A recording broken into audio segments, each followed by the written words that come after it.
Assalamualaikum warahmatullahi wabarakatuh. Bertemu dengan saya Titik Stianingsih di channel 3 Kantata.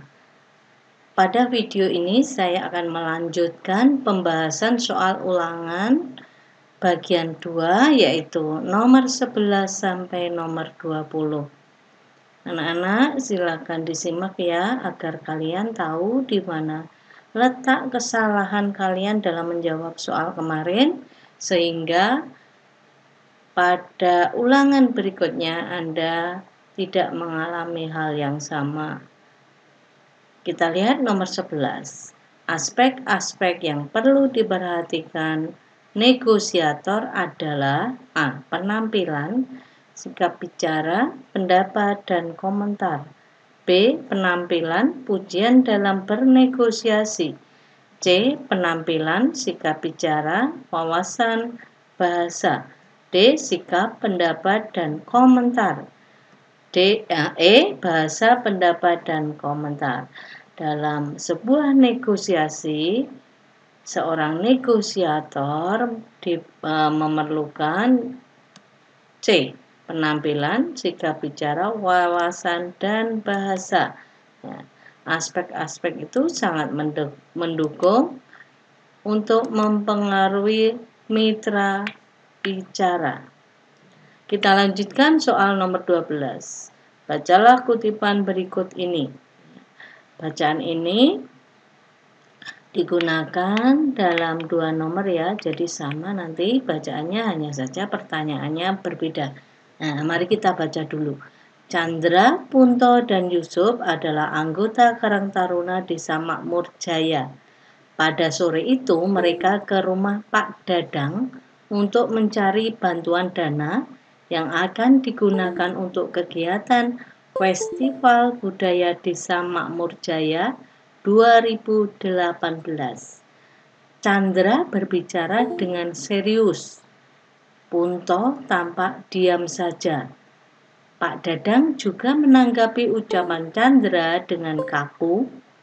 Untuk mendinginkan suasana, Punto melontarkan kalimat-kalimat lucu tanpa mengurangi maksud negosiasi tersebut. Tindakan yang dilakukan Punto adalah trik negosiasi.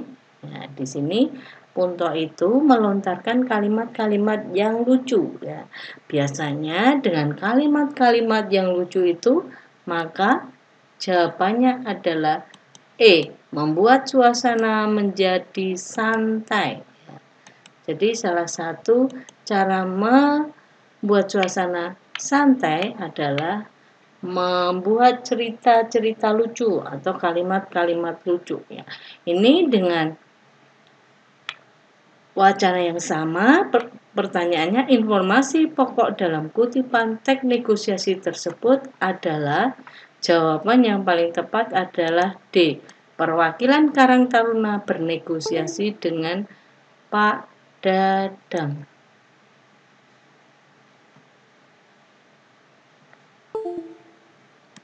Jadi jawabannya adalah D.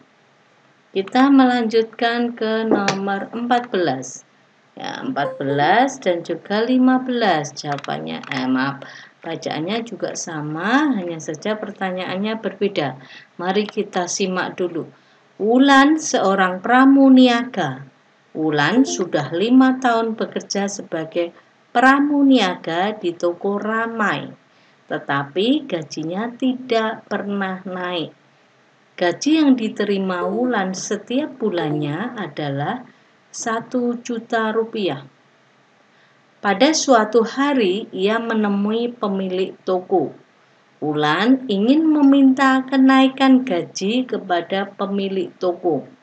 Akhirnya gaji Wulan naik 200.000. Ya, pertanyaan nomor 14 adalah, mengapa Wulan menemui pemilik toko? Ya, jelas sekali bahwasanya Wulan itu minta kenaikan gaji. Jadi jawaban nomor 14 adalah B. Kita lanjutkan soal nomor 15 dengan wacana atau teks yang sama. Hasil dari negosiasi antara Wulan dan pemilik toko adalah, nah di sini kesepakatan atau hasilnya adalah gaji Wulan dinaikkan 200.000. Ya, tentunya gaji Wulan akhirnya menjadi 1.200.000. Jadi jawabannya adalah E.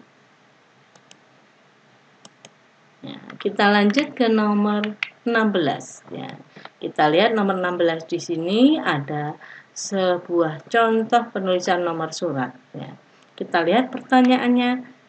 Nomor surat di atas salah karena ya, A. Menggunakan tanda titik 2. B. Menggunakan tanda titik.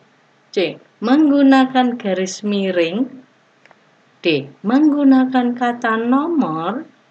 E. Menggunakan Romawi. Ya, kalau kita perhatikan di sini, kesalahan penulisan nomor 16 adalah karena menggunakan titik. Ya, jadi penulisan nomor itu bukan suatu kalimat, sedangkan kata titik atau tanda baca titik itu untuk mengakhiri sebuah kalimat berita. Kemudian kita lanjutkan nomor 17. Bu Guru, kini Radit udah kelas 10 SMA. Radit bersekolah di Kalimantan. Di sini jalan menuju sekolah cukup ekstrim. Namun, Radit selalu ingat nasihat Bu Guru agar kita tidak mudah mengeluh. Radit pun selalu semangat sekolah di sini. Kata tidak baku dalam isi surat di atas adalah kini udah nasihat selalu, udah nasihat mengeluh selalu, udah ekstrim nasihat selalu, kini udah mengeluh selalu, kini cukup udah selalu. Ya, di sini kalau semuanya merupakan kata yang tidak baku adalah C.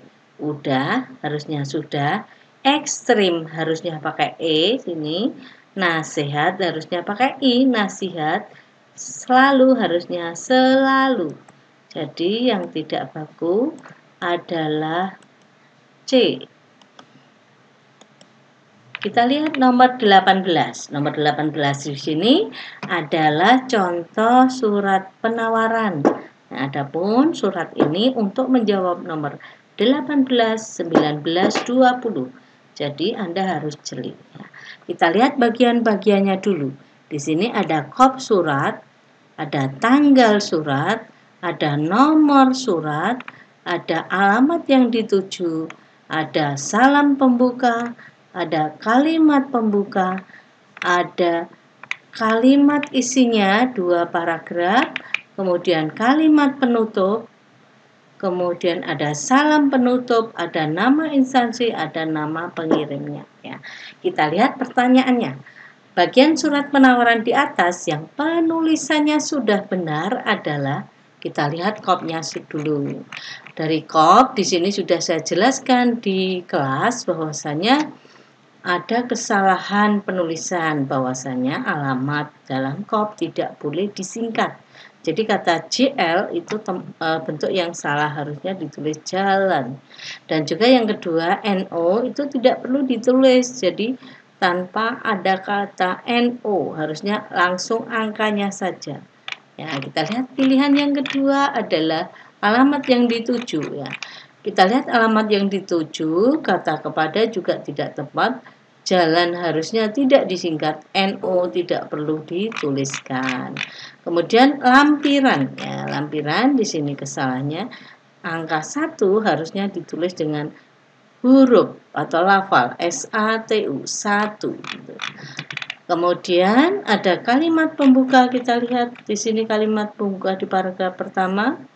Kemudian kalimat penutup kita lihat di sini. Ya. Di dalam kalimat penutup di sini ada kesalahannya, yaitu atas perhatian dan kerjasama saudara kami ucapkan banyak terima kasih. Ya, harusnya di sini mengucapkan, kemudian banyak itu tidak tepat digunakan. Harusnya kami mengucapkan terima kasih saja. Jadi terima kasih itu tidak terhitung banyak, sedikit, kemudian sedalam-dalamnya atau seluas-luasnya itu tidak perlu dituliskan. Jadi bagian yang sudah benar terletak di D, kalimat pembuka. Selanjutnya nomor 19. Perbaikan penulisan kop surat di atas adalah, ya ini banyak sekali yang terjebak ya. Kalau kita itu disuruh memperbaiki suatu bagian kalimat, maka yang paling tepat itu ya semuanya. Bagian mana yang salah itu yang harus dibetulkan semua. Ya, jadi sudah saya sampaikan sebelumnya bahwasanya kop surat itu tidak boleh disingkat dan juga nomor NO-nya tidak perlu dituliskan. Jadi jawaban yang paling tepat untuk nomor 19 adalah E.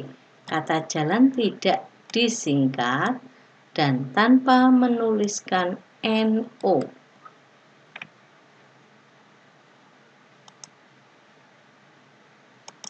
Pembahasan nomor 20. Beberapa tawaras yang memberikan pelayanan baik kepada konsumen. Nah, kita lihat A. Pemberian diskon bagi konsumen yang membeli sebelum 25 Februari 2023. Di sini memang ada tulisan pemberian diskon, tetapi di dalam surat itu tertulis 10%, sedangkan di sini tidak jelas berapa persenannya. Selanjutnya pemberian garansi atas barang yang dibeli. Di sini juga ada garansi, hanya saja dibatasi 2 tahun. Kemudian pemberian keringanan dan pembayaran, yaitu membayar uang muka 40% dari harga total. Di sini jelas tertulis 40% dari harga total. Perusahaan akan memberikan brosur produk kepada konsumen.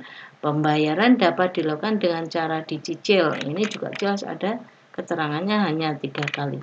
Jadi jawaban yang paling tepat adalah C. Kalian yang kurang jeli bisa menjadi pembelajaran bahwasanya menjawab soal itu harus jeli. Demikianlah pembahasan soal teknik negosiasi bagian 2. Semoga bermanfaat dan semoga menjadi pembelajaran kalian agar nilai ulangan berikutnya lebih baik. Akhir kata, wassalamualaikum warahmatullahi wabarakatuh.